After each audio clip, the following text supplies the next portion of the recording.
Start.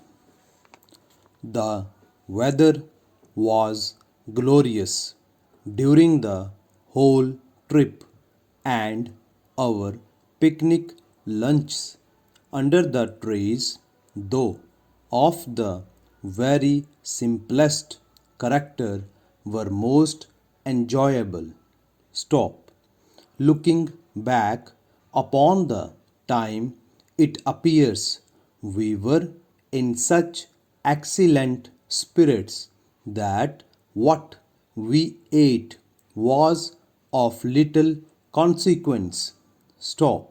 We gloried in the fact that we were in the real France of the real French and were enjoying nature among new and strange surroundings. Stop.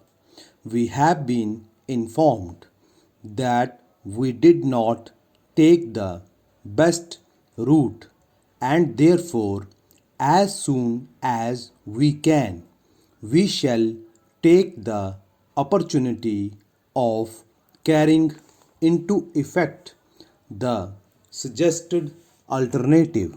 Stop.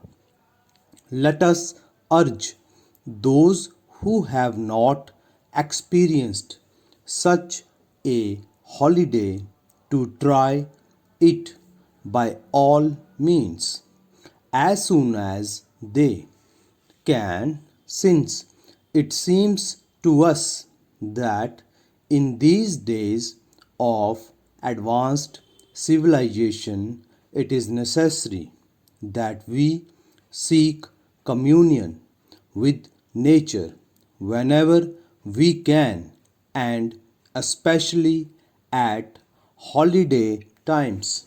Stop.